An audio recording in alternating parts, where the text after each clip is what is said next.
Day 1, the class of 17-4 beginning their 17-week journey transforming from a civilian to a police officer. I am a single mother of 3 teenagers.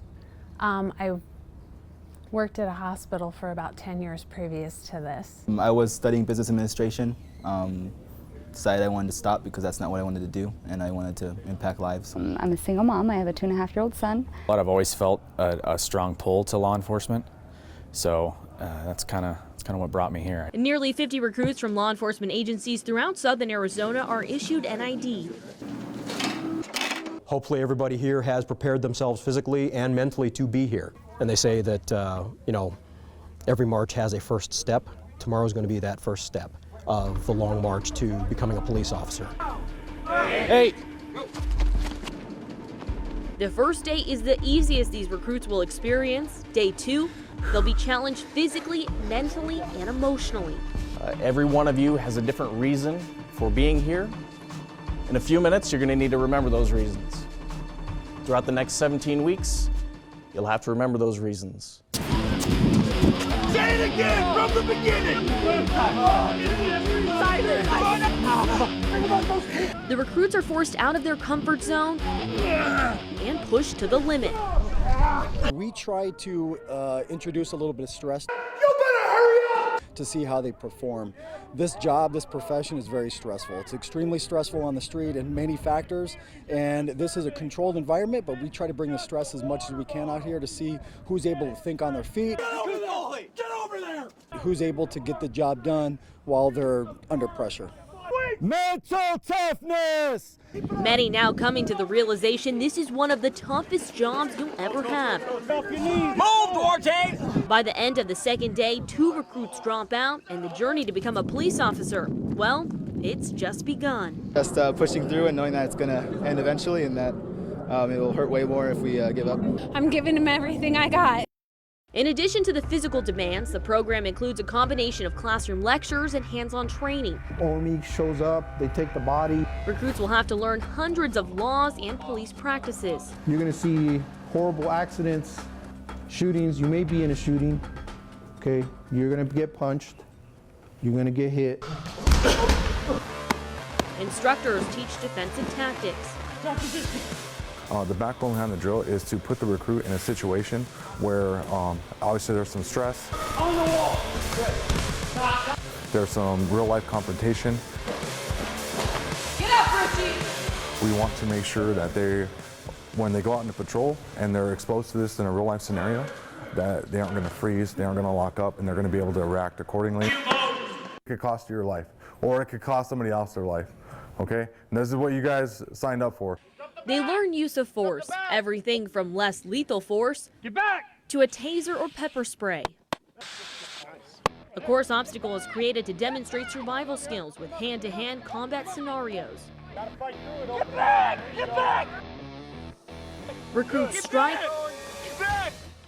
call for backup, all while in the agony of being pepper sprayed in the eyes. Probably the worst day here in the academy. A staple behind the exercise is to prove to the recruits that they can work through the pain. Get back! Get back! Get back! Get out of here! They can work through the discomfort and get through the situation and be able to carry out whatever job is necessary. From intermediate weapons of tasers and pepper spray to the use of deadly force. Deadly weapon is going to be you or a third party is at risk for serious physical injury or death. Recruits will spend countless hours at the shooting range. Then scenarios to make split-second decisions on which force to use. They encounter stimulation like blaring music, being blindfolded, then the music stops and the curtains lift.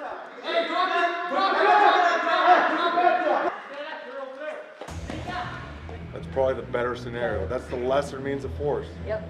Okay? This is why training is so important. Yeah. Better to make mistakes here than to make mistakes in real life. The driving range will test recruits' high-risk traffic stops and handling pursuits. And we start them from the ground up.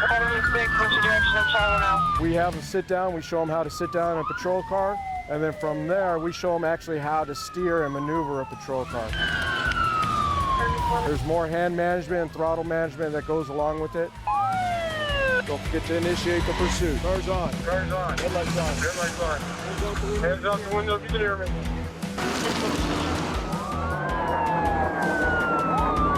Look, hands outside the window! Grab yourself in off the side! Aside from the physically demanding scenarios, they're tested emotionally. Recruits taking off their police hat and exercising their compassion and offering assistance to an actor playing a sexual assault victim.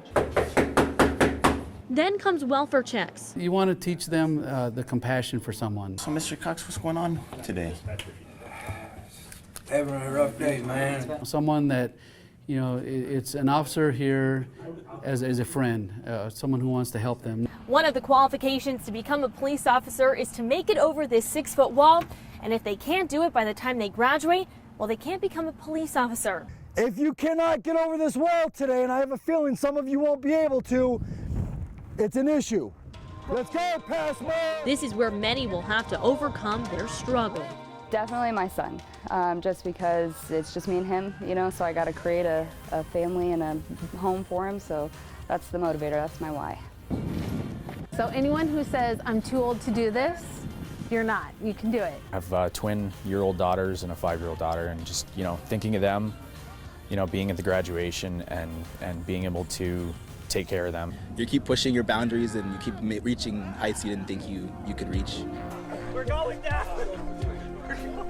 After 17 weeks of training, this is not the end. They still need to go through post-academy. Priscilla Casper, KGUN 9, on your side.